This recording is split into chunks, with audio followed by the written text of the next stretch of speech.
ठीक है।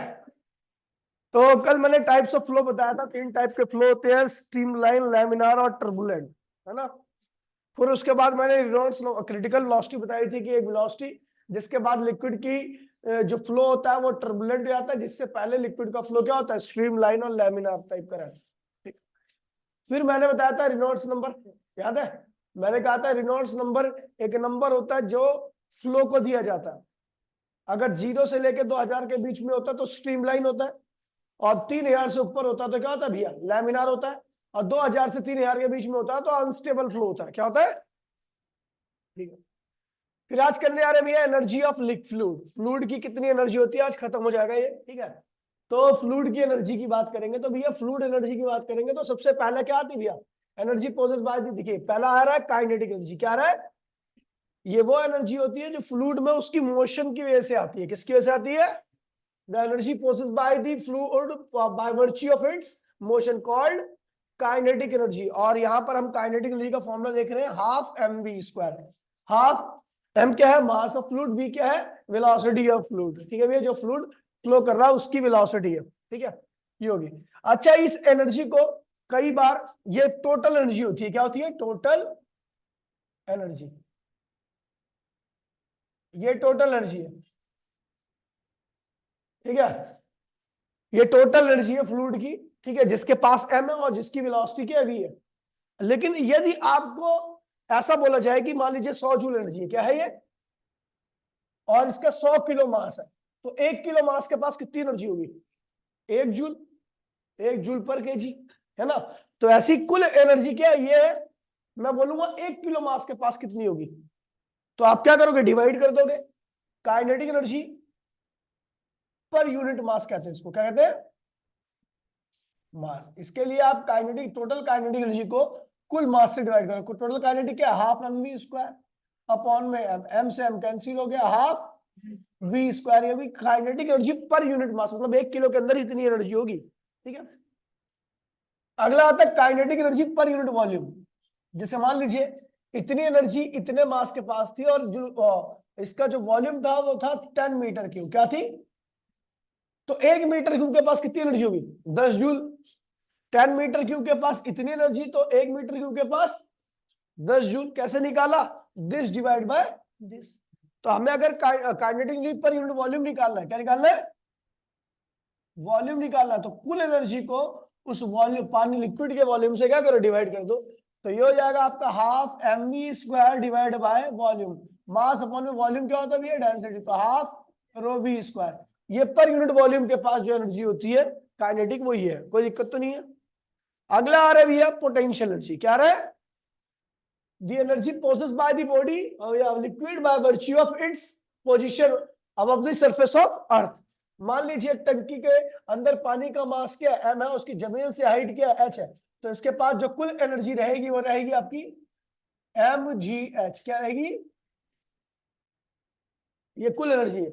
लेकिन यदि मैं बोलूं कि इसके पर यूनिट मास के पास कितनी एनर्जी रहेगी, तो क्या होगा, mgh divide by total mass. तो m से m कैंसिल हो गया, gh ये क्या है, पोटेंशियल एनर्जी पर यूनिट मास। और अगर मुझे पर यूनिट वॉल्यूम के अंदर निकालनी है तो इसके कुल वॉल्यूम से, टंकी में जितना पानी है उसके वॉल्यूम से डिवाइड कर दो।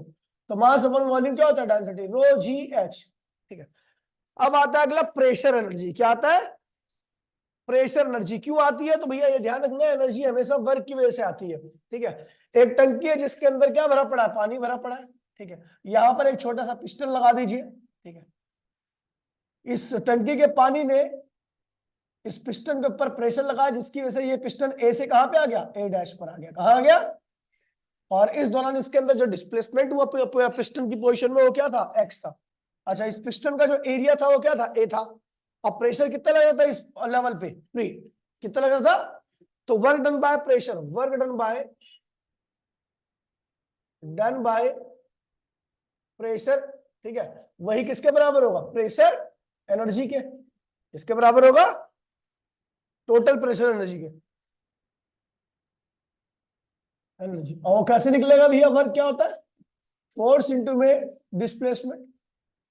तो कितना फोर्स लगाया, देखिए भैया ये प्रेशर ए एरिया पे लग रहा है, तो फोर्स कितना होगा, प्रेशर इंटू में एरिया, और डिस्प्लेसमेंट कितना हुआ, एक्स, पी ए एक्स, ठीक है। तो ये हो जाएगा P और इंटू में V। अब ये PV क्या है, तो भैया आपको बता दूं P क्या है, जो इस पे प्रेशर लग रहा है, और V क्या है, इसके अंदर का वॉल्यूम। इस वॉल्यूम से मुझे मतलब नहीं है, मुझे केवल इस वॉल्यूम से मतलब है। ठीक है, जो इस पिस्टन जो जहां से यहाँ पे मूव कर गया ना, वहां की जो वॉल्यूम हुआ ना, वही उसी वॉल्यूम से मतलब, मुझे बाकी टंकी में कितना पानी उससे मतलब नहीं है। ठीक है, ये कुल प्रेशर एनर्जी आ गई। अगर मुझे प्रेशर एनर्जी पर यूनिट मास निकालना है, मतलब ये इसमें जो भी मास है लिक्विड का, उसके मास से आप डिवाइड कर दोगे, पीवी अपॉन में एम। समझ गए? तो मास अपॉन में वॉल्यूम होता है डेंसिटी, वॉल्यूम अपॉन में मास क्या होगा, 1 में डेंसिटी। ये pressure energy per unit mass आ गया। अच्छा, pressure energy per unit volume निकालना तो क्या करोगे, इसी के अंदर जितना पानी है उसके वॉल्यूम से डिवाइड कर दो, वॉल्यूम से वॉल्यूम कैंसिल हो गया, केवल किसके बराबर आ गया, पी के बराबर। ठीक है, तो हमारे लिक्विड के पास ये 3 टाइप की एनर्जी होती है। अब आते हैं भैया Bernoulli theorem. Bernoulli theorem based है law of conservation of energy पे। किसमें बेस्ड है, law of conservation of energy. Law of conservation of energy कहती है कि भैया टोटल एनर्जी किसी भी पॉइंट की हमेशा क्या होती है, कंजर्व होती है। ठीक है, यहाँ पे लिखा हुआ है Bernoulli principle states that the sum of pressure energy, kinetic energy and potential energy, ठीक है, पर यूनिट वॉल्यूम, ठीक है, of an incompressible liquid non viscous fluid. ठीक है भैया, स्ट्रीमलाइन ई रोटेशनल, मतलब कि स्ट्रीमलाइन फ्लो होना चाहिए। कैसा फ्लो होना चाहिए, रोटेशनल फ्लो जो होता है वो क्या हो जाता है, टर्बुलेंस हो जाता है। क्या होता है, लेकिन ई रोटेशनल क्या होता है, स्ट्रीमलाइन होता है। ठीक है, वो हमेशा क्या आता है, कांस्टेंट आता है। क्या आता है, ये क्या है, काइनेटिक एनर्जी। ये क्या है, ये क्या है, वो क्या होगी हमेशा, सम क्या है हमेशा। एक पाइप है, ए पॉइंट ले लीजिए, बी पॉइंट ले लीजिए, सी पॉइंट ले लीजिए। ए पॉइंट पर इन तीनों का सम, बी पॉइंट पर इन तीनों का सम, सी पॉइंट पर इन तीनों का सम हमेशा क्या होगा, कांस्टेंट रहेगा। यही कंडीशन रहेगी कि यहां पर क्या होगा, यहां पर क्या होगा भैया, यहां पर काइनेटिक क्या होगी, ज्यादा होगी, पोटेंशियल क्या होगी, कम होगी, प्रेशर क्या होगी, ज्यादा होगी। नीचे प्रेशर ज्यादा, लिक्विड अगर ऐसे फ्लो कर रहा है, जिस डायरेक्शन में फ्लो करेगा ना, तो भैया ये ध्यान रखना, अगर फ्लो ऐसे हो रहा है तो ये वाला पॉइंट और ये वाले पॉइंट में बोलेगा ना भाई प्रेशर कहाँ ज्यादा है, प्रेशर एनर्जी कहाँ ज्यादा है, तो आप बोलोगे इस वाले पॉइंट की, क्योंकि आपको पता the flow of liquid take place from higher to lower pressure. तो ध्यान रखना कितने भी पॉइंट पास में हो, लेकिन अगर डायरेक्शन के हिसाब से आप देखा जाए तो पीछे वाले पॉइंट का प्रेशर क्या होगा, ज्यादा, आगे वाले पॉइंट का प्रेशर क्या होगा, कम। समझ गए? अब आते भैया इसको अलग वे में लिखते हैं कि इसको पूरे मास से डिवाइड कर दीजिए। तो ये मास से मास कैंसिल हो गया, मास से मास ये भी क्या हुआ, कैंसिल हो गया, और ये वॉल्यूम अपॉन मास क्या हो गया, डेंसिटी हो गया। ठीक है, तो ये क्या हुआ, अच्छा वो पर यूनिट वॉल्यूम बोल रहा है ना, वॉल्यूम से डिवाइड कीजिए। ठीक है, तो kinetic energy per unit volume, pressure energy per unit volume और potential energy per unit volume भी क्या होगा, कांस्टेंट ही रहेगा। ये ध्यान रखना। प्रूफ, कोई प्रूफ नहीं है, खास प्रूफ है ही नहीं इसमें। ठीक है, टुच्चा सा टॉपिक है। कह रहा है भैया अपने पास एक पाइप दे रखी है जिसका वेरिएबल क्रॉस सेक्शन है। ठीक है, ये देखिए, और ये काफी ज्यादा आती है, तो ध्यान रखना, इसको कर लेना 4-5 बार प्रैक्टिस कम से कम। ये एक पाइप है जिसका वेरिएबल क्रॉस सेक्शन है, इसका एरिया A1 है, यहाँ पर लिक्विड की वेलोसिटी क्या है, V1 है। क्या है, अब जैसे ये लाइन आप देख रहे हो, ये बना रखी है मैंने, तो इसका तात्पर्य यही है कि भैया कैसा फ्लो हो रहा है, स्ट्रीम लाइन फ्लो है। कैसा फ्लो है, स्ट्रीम लाइन फ्लो है। फिर यहां से क्या हुआ, एरिया A2 हो गया, लिक्विड की वेलोसिटी क्या होगी, V2। ठीक है, इस वाले एंड की जो हाइट रहेगी वो रहेगी h1, और इस वाले एंड की जो हाइट है वो क्या है भैया, h2। ठीक है, सबसे पहले यहां पे लगा दीजिए इक्वेशन ऑफ कॉन्टिन्यूटी। क्या लगा, अच्छा लिक्विड का फ्लो कैसे हो रहा है, नीचे से ऊपर की तरफ है ना, तो प्रेशर कहां गया था, प्रेशर एनर्जी कहां गया था, नीचे की ऊपर की, नीचे की। ठीक है, अच्छा इक्वेशन ऑफ कॉन्टिन्यूटी क्या आती है भैया, A1 V1 बराबर में A2, बताया था मैंने। ठीक है, तो AV क्या होता है, कांस्टेंट। क्या होता है, तो V क्या हो जाएगा, कांस्टेंट अपॉन में A, तो V is inversely equal to क्या आ गया, A आ गया। हम देख रहे हैं A1 is greater than A2, सो अगर A1 आपका A2 से क्या है, ज्यादा है, तो इसका मतलब यहाँ की वेलोसिटी क्या होगी, कम होगी, V1 कम होगा और V2 क्या होगा, ज्यादा होगा। समझ गए भैया, यहां से ये पता लग गया कि इस वाले एंड की काइनेटिक क्या होगी, कम होगी, इस वाले एंड की काइनेटिक क्या होगी, ज्यादा होगी। समझ गया, जहां पे वेलोसिटी ज्यादा वहां की काइनेटिक ज्यादा, जहां पे वेलोसिटी कम वहां की काइनेटिक कम। समझ गए? ये हो गया।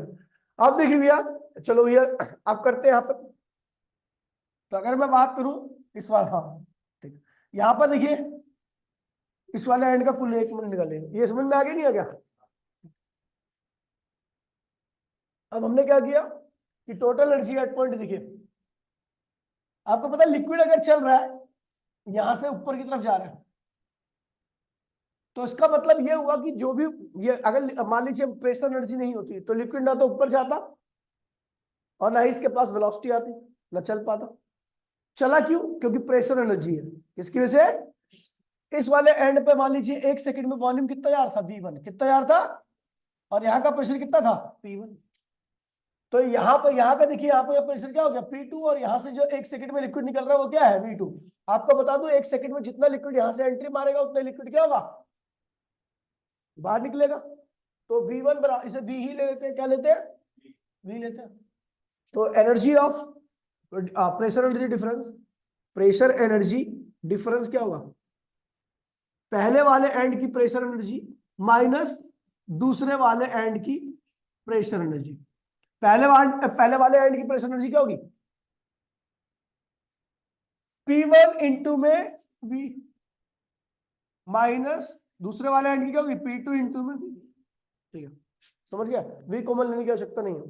अच्छा, ये V क्या है, वो वॉल्यूम है जो 1 सेकंड में यहां से एंट्री मार रहा है, और V वो 1 सेकंड में यहां से निकल रहा है। आपको पता है law of conservation of mass कहता है कि जितना पर सेकंड में वॉल्यूम यहां से एंट्री मारेगा उतना ही क्या होगा, यहां से निकलेगा। कंडीशन बस यही रहेगी कि यहाँ पे एरिया ज्यादा है इसलिए रफ्तार क्या होगी, कम होगी, और यहाँ पर एरिया कम है तो इसलिए रफ्तार क्या होगी, ज्यादा होगी। समझ गए भैया?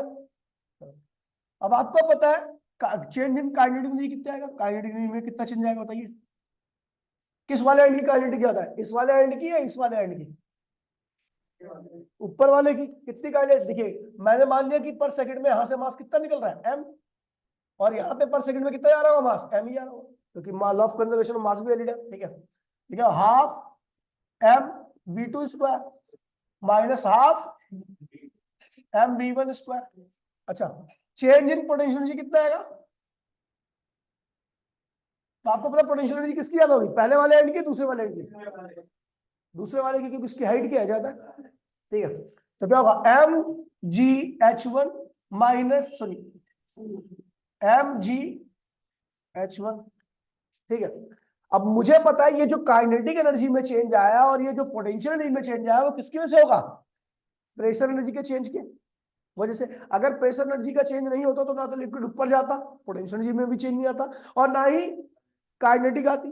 तो यहां पर according to law of conservation of energy कहता है चेंज इन प्रेशर एनर्जी जो है वो किसके बराबर होगी, चेंज इन और प्लस चेंज इन पोटेंशियल।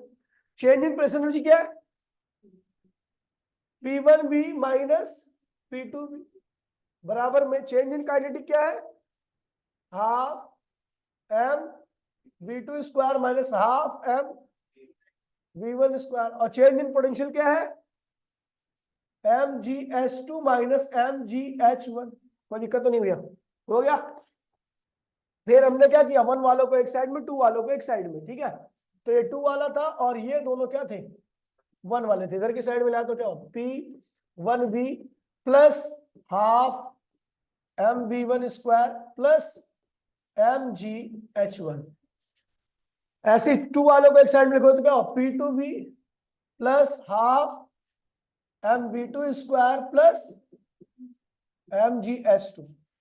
ये क्या हुआ, total pressure energy, total kinetic energy, total A and का, ये ए एंड की किसकी है, टोटल एनर्जी एट ए बराबर में टोटल एनर्जी एट बी। आगे आगे that is a proof of Bernoulli theorem. अब इसको अलग अलग टर्म में लिख सकते हो आप। ठीक है, जैसे पर यूनिट वॉल्यूम की टर्म में लिखना तो आप क्या करो, दोनों साइड को वॉल्यूम से डिवाइड कर दीजिए। क्या करो, तो ये क्या होगा, P1 हो जाएगा, ये वॉल्यूम से डिवाइड होगा तो क्या होगा, P1 हो जाएगा, ये वॉल्यूम से डिवाइड होगा तो मास अपॉन वॉल्यूम क्या होता है, डेंसिटी हाफ रो V1, और ये क्या होगा, रो जी H1। ऐसे ही क्या होगा परली साइड में, P2 प्लस हाफ V2 रो V2 स्क्वायर प्लस रो जी H2।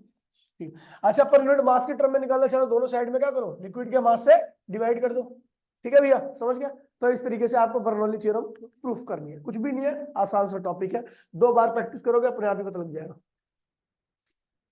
ठीक है, यहां जो लिखवा रखा है थोड़ा ध्यान रखना, ठीक है, एकदम डिटेल में लिखवा रखा है, आपको एग्जाम में भी ऐसे ही करना है, ठीक है, अगर नंबर पूरे चाहिए तो। ठीक है, अब आगे बढ़ते भैया। और ये जो निकल रहा है ना सब कुछ, ये पर यूनिट टाइम के लिए निकल रहा है, किसके निकल रहा है, पर सेकंड में जो हो रहा है, समझ गया, पर सेकंड। अच्छा, ये लिमिटेशन ऑफ बर्नौली थ्योरम, पहली लिमिटेशन क्या, ये ध्यान रखना, बर्नौली थ्योरम हमेशा किसके ऊपर अप्लाई होती है, आइडियल फ्लूइड क्या होता है, नॉन विस्कस, इनकंप्रेसिबल, और जिसका फ्लो हमेशा कैसे होता है, स्ट्रीमलाइन रहता है। Bernoulli equation has been derived on the assumption that there is no loss of energy. आपको पता है लिक्विड चलता है, लेयर की फॉर्म में चलता है, उसके बीच में एक फ्रिक्शन आता है जिसको हम विस्कस ड्रैग कहते हैं, वहां पर एनर्जी का क्या होता है, लॉस हो जाता है, क्या होता है, in form of kinetic energy, sorry heat energy. लेकिन हम यहाँ पे मान के चल रहे हैं कि यहाँ पर किसी प्रकार का कोई फ्रिक्शन या कोई अपोजिशन नहीं लग रही, तो सारी की सारी एनर्जी क्या है, कांस्टेंट है। वरना आपको पता है ऐसा पॉसिबल तो है नहीं, हर एंड पे कुछ ना कुछ लॉस होता जाएगा और एनर्जी उसकी क्या होगी, लगातार कम होती जाएगी, दूसरे एंड पर आपको एनर्जी अलग मिलने वाली है, समझ गए भैया। तो ये हम आइडियल कंडीशन लेके चल रहे हैं, समझ गया। आगे बढ़ते हैं, अब आते हैं Torricelli law of efflux. Torricelli law of efflux क्या कहता है भैया, पहले समझ लीजिए इसको। याद है आपको दीक्षा जी क्या कहता था, ये नहीं याद है, चलो मैं बताता। कहता है भैया हमने क्या किया, पानी से भर दिया एक, मैं इसी लेवल पे ले रहा हूं, नीचे वाले पानी को नहीं कंसिडर कर रहा, आपको पता नीचे वाले पानी का कोई रोल नहीं होता। यहाँ पे क्या एक फाइन होल है, इसे ऑरिफिस कहते हैं, क्या कहते हैं इसे, ऑरिफिस, फाइन होल को ऑरिफिस कहते हैं, ठीक है। ऊपर क्या लग रहा है, एटमॉस्फेरिक प्रेशर, क्या लग रहा है, एटमॉस्फेरिक प्रेशर। मैंने इसी लेवल पर, जिस लेवल पर ये ऑरिफिस था, उसी लेवल पर एक पॉइंट ले लिया, क्या ले लिया, ए, क्या ले लिया, ए। अब कहता क्या, सुन लीजिए पहले, ये टॉरिसली थ्योरम कहती है भैया, इफ्लक्स कहता है कि भैया जितना, मान लीजिए आप यहां से एक पत्थर गिराओ, वो गिरते हुए यहां पर उसकी वेलोसिटी क्या होगी, 10 मीटर पर सेकंड, क्या होगी, कहां से गिराया है आपने, इस पत्थर को वहीं से गिराया जहां तक पानी भरा हुआ था इस कंटेनर के अंदर, ठीक है। और ये कहां पर वेलोसिटी है, जहां पर आपका ये ऑरिफिस था, कहां था, ये 10 मीटर पर सेकंड की वेलोसिटी कब है, जब ये ऑरिफिस के पास में पहुंच गया, समझ गया। तो कहता है भैया कि अगर आप उस लेवल से पत्थर गिराओ जहां तक पानी भरा पड़ा है, और पत्थर वहां तक आ जाए जहां पर ऑरिफिस है, तो पत्थर की वेलोसिटी और जो ऑरिफिस से पानी निकल रहा है उसकी वेलोसिटी दोनों क्या होंगी, आइडेंटिकल होंगी, क्या होंगी, सेम होंगी, समझ गए, समझ गए। अगर पत्थर की वेलोसिटी यहाँ पे आता है तो 10 मीटर पर सेकंड होगी है, तो इस यहां से जो पानी निकल रहा है उसकी वेलोसिटी भी क्या होगी, 10 मीटर पर सेकंड ही रहेगी, समझ गया। चलो प्रूफ कर देते हैं इसको। तो भैया हमने लगाया Bernoulli theorem at point A and B, ये दोनों पॉइंट क्या एक ही लेवल पर है, भाई प्लीज बोलिए मत, ये दोनों पॉइंट क्या एक ही लेवल पर है, ठीक है, ए और बी। तो मुझे पता है pressure energy per unit volume, तो total energy per unit volume at A बराबर में total energy per unit volume at B, यही तो कहता है ये बर्नौली थ्योरम। ए की कुल पर यूनिट वॉल्यूम में जो एनर्जी रहेगी वही क्या होगी, बी की एनर्जी होगी, है ना। चलो ए पर यूनिट वॉल्यूम में एनर्जी क्या होगी, एक प्रेशर क्या लग रहा है, पी ए, क्या लग रहा है, काइनेटिक क्या होगी, हाफ रो, आपको पता है ए पॉइंट का सेम लेवल का ये देखिए इस लेवल का पानी कभी इधर फ्लो नहीं कर सकता, जो पानी आ रहा है यहां से निकल रहा है वो क्या ऊपर से नीचे आ रहा है, क्या आ रहा है, तो यानी यहाँ का जो लिक्विड होगा वो क्या होगा, रेस्टोन होगा, तो उसकी वेलोसिटी क्या होगी, जीरो, समझिए, ए पॉइंट की बात करो। अच्छा साथ में potential energy, pressure energy, potential energy per unit volume में जो था वो क्या था, इस पॉइंट पे potential energy per unit volume क्या होगा, रो जी, हाइट कितनी है भैया लिक्विड की, h, समझ गया। अब आते हैं बी पॉइंट की बात करते हैं। तो बी पॉइंट का जो प्रेशर लग रहा है, क्योंकि ये भी एटमॉस्फेयर में ओपन है, तो इस पे भी क्या लग रहा होगा, एटमॉस्फेरिक प्रेशर पी। यहाँ का लिक्विड जो फ्लो कर रहा है वो कितनी वेलोसिटी से फ्लो कर रहा है, मैंने मान ली वी, कितने से मान रहा है, रो वी स्क्वायर, ठीक है, प्लस आपको बता दूं भैया ये ऑरिफिस से पानी निकल रहा है, लेकिन इस ऑरिफिस के ऊपर कुछ भी लिक्विड, इस ऑरिफिस के ऊपर कोई लिक्विड नहीं है, लिक्विड नहीं है तो उसका प्रेशर भी यहाँ पर नहीं रहेगा, तो यानी रो जी एच में रो जी एच की वैल्यू क्या होगी, जीरो, समझ गया।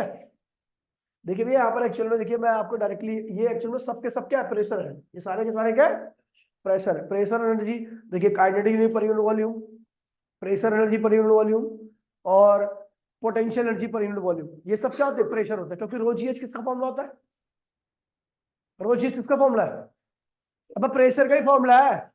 रो जी एच किसका फॉर्मूला है, हाफ रो बी स्क्वायर भी क्या है, प्रेशर का ही फॉर्मूला, और पी भी क्या है, समझ गया, ये सबके सब क्या है भैया, प्रेशर ही है। ये क्या है, pressure energy per unit volume हमेशा क्या होता है, प्रेशर के ही बराबर होती है। समझ गया, तो अब मैंने कहा भैया, तो इस ऐसे जरा समझ लीजिए, ठीक।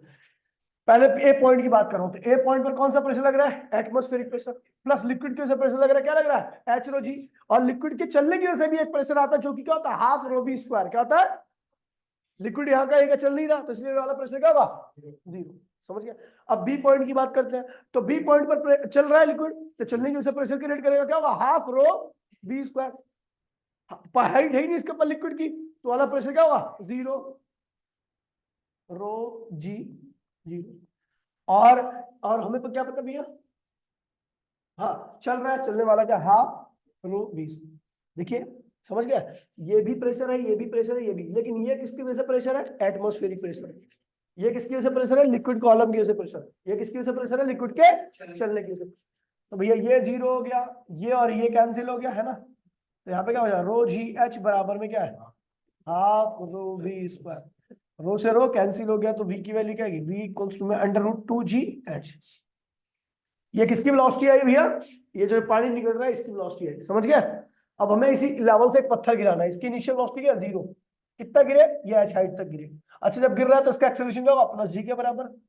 समझ गया। तो भैया लगा दीजिए formula, V square minus U square equals to में टू ए एस।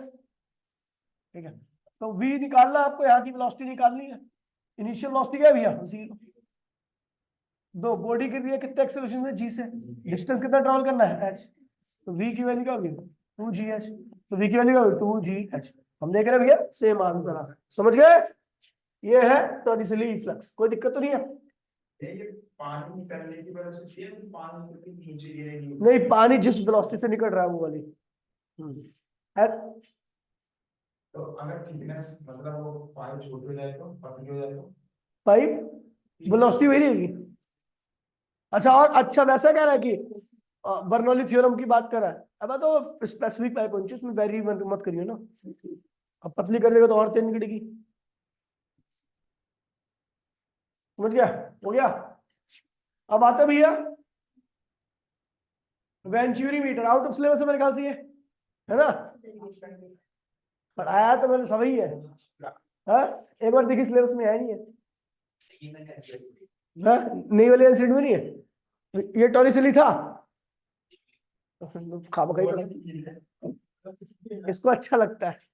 चलो ये भी पता ही देता हूँ, जब नहीं दिया फिर भी क्या दिक्कत है, रहने दूं। हाँ? सेम ही बर्नौली है, हॉरिजॉन्टल पाइप है, ठीक है। प्रेशर ही जोड़ना, आपको क्या जोड़ना है, क्योंकि एनर्जी पर यूनिट वॉल्यूम क्या होता है, प्रेशर ही होती है। क्या होती है, चलो फिर आता है भैया एप्लीकेशन ऑफ बर्नौली थ्योरम। क्या आता है, एप्लीकेशन ऑफ बर्नौली थ्योरम में सबसे पहला क्या है, ऑटोमाइजर। क्या है, ऑटोमाइजर मतलब फुसफुस होता है, जो बाल बाल कटवाने जाता तो वहां पर जो मारता मुंह पे तेरे, काले से मुंह पे, वही होता है। ठीक है, समझ गया भैया, नहीं है ना।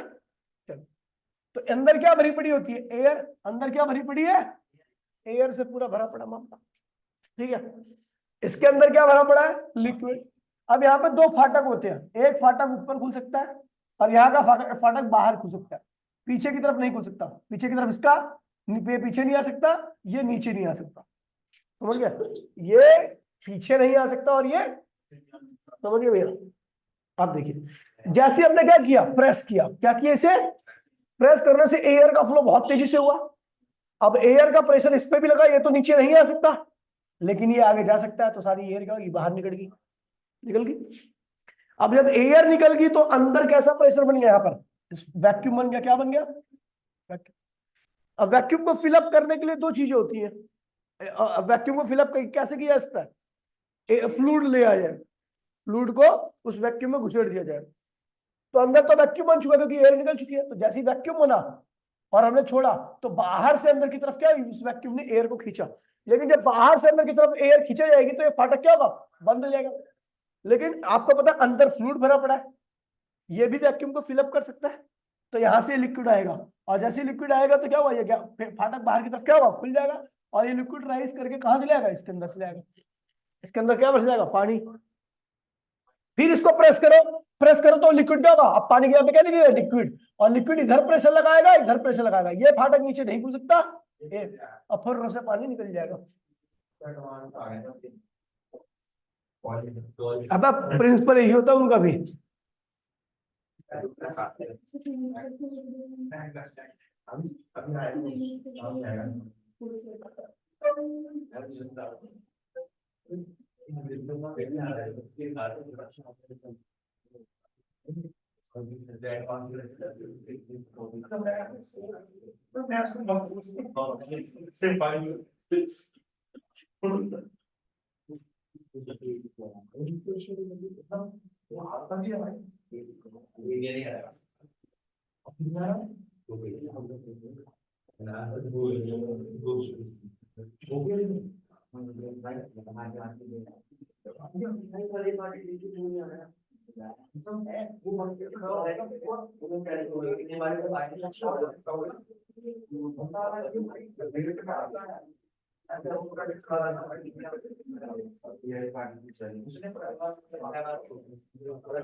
बेटा जिंदगी बर्बाद कर दूंगा तेरी, बर्बाद होते।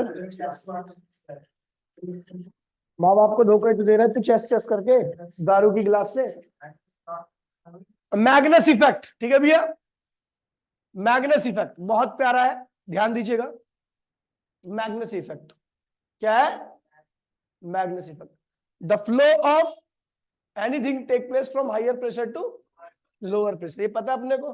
चलो देखिए भैया, हमने क्या किया, हवा में स्विंग कराई, भुवनेश्वर कुमार बन रहे हैं, ठीक है। अब ये एयर में क्या कर रही है, स्विंग कर रही है, ऐसे स्विंग कर रही है, स्विंग कर रही है, तो हम देख रहे हैं, ध्यान दीजिएगा, ऐसा स्विंग कर रही है, देखो घूम रही है ऐसे करके, ठीक है। आसपास में अच्छी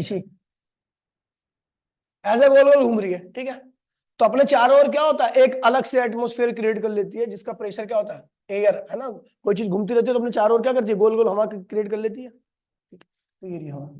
अब आपको पता है इसके आसपास तो हवा होगी, तो ऐसा देख रहे हो आप, और ये इस तरीके बाहरी हवा है, और अंदर वाली क्या है, उसको घूमने की वजह से हवा है। तो हम देख रहे हैं कि यहां पर क्या होगा, हवाएं टकराएंगी, तो इधर का प्रेशर क्या होगा, हाई हो जाएगा। क्योंकि ये देखिए ध्यान दीजिए, जब इसकी वेलोसिटी, आपको पता है ये एयर और ये एयर और इसकी एयर और इसकी एयर दोनों अपोजिट में, तो एक दूसरे को कैंसिल करेंगे। कैंसिल करने के बाद क्या होगा, यहां पर ये इस वाले पोर्शन में, समझ गए, इसकी वेलोसिटी कुछ और रहेगी, इसकी वेलोसिटी कुछ और रहेगी, इसकी वेलोसिटी कुछ और, इसकी वेलोसिटी कुछ और। तो वेलोसिटी डिफरेंस होने की वजह से यहाँ पर दोनों अपोजिट है, तो नेट वेलोसिटी क्या होगी, कम हो जाएगी। और जहां पर वेलोसिटी कम हो जाती है वहां का प्रेशर क्या होता है, ज्यादा हो जाता है, समझ गए, ऊपर का प्रेशर क्या हो गया, ज्यादा। नीचे देखिए भैया, सबकी डायरेक्शन क्या है, सेम है, सेम डायरेक्शन में कुल वेलोसिटी क्या होगी, बढ़ जाएगी, तो प्रेशर क्या होगा, नीचे का कम हो जाएगा, समझे। अब ऊपर क्या हुआ, हाइयर प्रेशर, नीचे क्या हुआ, लोअर प्रेशर, तो ये जो बॉल रहेगी वो ऊपर से कहाँ आएगी, नीचे की तरफ आएगी, समझ गए, ठीक है। ये से कहता है, अभी देखो ना, अंडे की बॉल लेना, अंडे की बॉल लेना, ठीक है। लड़कियां ना करें क्योंकि लड़कियां इतनी तेज नहीं फेंक सकती, ठीक है, नहीं मतलब आदत नहीं होती। लड़के जो होते हैं ना, अंडे की बॉल से एकदम खींच के फेंकना यूं करके, तो वह ऐसे आएगा फिर ऐसे मुड़ जाएगी, देखा आपने। चलो मैं दिखाऊंगा किसी दिन, ठीक है, क्योंकि मैं तो फेंक ही सकता हूँ, मेरी फेंकने की स्पीड लाइट के बराबर होती है, तो तुम्हें बोलना दिखाई दे, ठीक है, समझ गया। तो इसे कहते हैं मैग्नस इफेक्ट, क्या कहते हैं इसे, हवा में स्विंग करा देना। हाँ सही कह रहा है, समझ गया भाई लोग। देखिए अब आता है एरोफॉइल, एक एरोफॉइल कंसेप्ट है, मैग्नस इफेक्ट ये हो गया, ठीक है। एयर में बॉल इसी वजह से बॉल स्विंग करती है, ठीक है, समझ गया भाई। हाई वेलोसिटी लो प्रेशर, तो जहां पर हवा की वेलोसिटी क्या होगी, ज्यादा होगी, वहां का प्रेशर क्या हुआ, लो होगा। समझिए। चलो भैया, एरोफॉइल। एरोफॉइल एक शेप है जिसकी वजह से हवाई जहाज वगैरह क्या होते हैं, अपलिफ्ट कर पाते हैं। ठीक है, कंसेप्ट बड़ा सिंपल सा है कि भैया हवा जहां पर ज्यादा वहां का प्रेशर कम, समझिए, और जहां पर हवा की वेलोसिटी कम वहां का प्रेशर ज्यादा। एरोफॉइल की शेप कुछ इस प्रकार से होती है, ये रही एरोफॉइल, ये है। पंखे ऐसे होते हैं ना हवाई जहाज के, देखे सामने से कभी? चलो इस बार जाऊंगा तो खींच के लाऊंगा फोटो, देख ले, ठीक है। हाँ, थाईलैंड जाऊंगा इस बारी। तो ऊपर वाले पोर्शन से क्या होगा, हवा की वेलोसिटी क्या रहेगी, काफी ज्यादा रहेगी। तो ऊपर वाले प्रेशर पे क्या होगा, हाई स्पीड लो प्रेशर। और नीचे क्या होता है भैया, सीधी सीधी हवा जाती है, इसलिए स्पीड यहाँ पर क्या होती है, लो होती है, तो प्रेशर क्या होता है, हाई होता है। नीचे से प्रेशर हाई, ऊपर का प्रेशर लो, टोटल प्रेशर कहाँ लगेगा, ऊपर। और प्रेशर क्या होता है एक्चुअल में, फोर्स होता है, क्या होता है, पर यूनिट एरिया। तो ये हवाई जहाज क्या होगा, ऊपर उड़ जाएगा, समझ गया। आगे बढ़ी, ब्लोइंग ऑफ रूफ, बिल्कुल सिंपल सा कंसेप्ट है कि रूफ की शेप क्या होती है, कुछ इस तरीके की होती है, जैसे एयरफॉइल होता है, ये रीफ होती है, यहां से हवा तेजी से चलती है, ठीक है, ऊपर का प्रेशर लो, और ये क्या कहते हैं, अंदर का प्रेशर क्या होता है, हाई। तो ऊपर का प्रेशर लो, अंदर का प्रेशर हाई, तो झोपड़े का खोपड़ा उड़ गया। ये देखो, high wind velocity low pressure, ये लिखा हुआ है ना, high wind velocity low pressure, high pressure due to low wind velocity. Kallu समझ में आया, कल्लू बोल दे तेरे को, ये पता बोल क्यों रहा, क्योंकि ये जब हाँ बोलेगा तो लोग इसको देखेंगे तो समझ जाएंगे यही कल्लू है ना, यही खाले मार्क्स में ही बात है ना, मैं जानता हूँ बेटा, रीड कर लेता हूं मैं। चल देखिए भैया, अगला क्वेश्चन क्या कह रहा है, बहुत प्यारा क्वेश्चन है, water flow through a horizontal pipe. कैसी पाइप है भैया, हॉरिजॉन्टल पाइप समझते हो, ऐसे जो सीधी सीधी हो। इंटरनल डायमीटर आपको दे रखा है इतना, at the speed of 10 metre पर second, what should be the diameter of the nozzle if the speed, भैया इक्वेशन ऑफ कॉन्टिन्यूटी लगा देनी है। पहले एंड का डायमीटर दे रखा है, वहां की वेलोसिटी रखी है, दूसरे एंड की स्पीड दे रखी है, लेकिन डायमीटर नहीं दे रखा। आपको पता है A1 B1 बराबर में A2, A1 क्या होगा, एरिया, एरिया क्या होता है, पाई आर स्क्वायर, आर तो नहीं दिया, डी दे रखा है, तो डी बाय में 2 का होल स्क्वायर कर दोगे, समझ गए, आर की जगह पे आर स्क्वायर की जगह पे डी बाय में 2 का होल स्क्वायर, समझ गए। D1 पहले वाले, दूसरे पे ऐसे सेम हो गया, कर लोगे।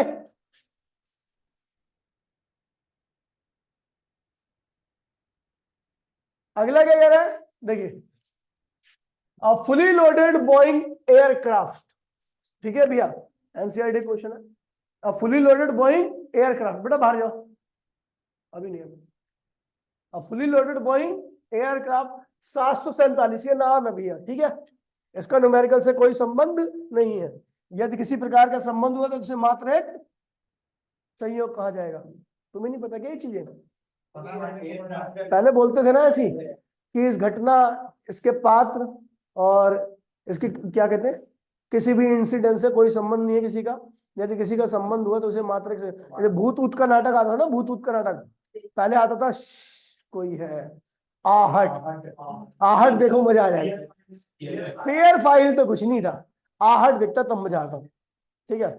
और एक नेशनल पे बहुत पहले, ठीक है, एक आता था आप बीती, तो उनमें ये डिस्क्लेमर लिखा जाता था कि भैया सही में अगर तू आहट देख लेना घर में तो सो नहीं पाया, ऐसा ऐसा देखा है ना, लेकिन मम्मी के साथ देखेंगे या भाई के साथ, फिर रहने दे।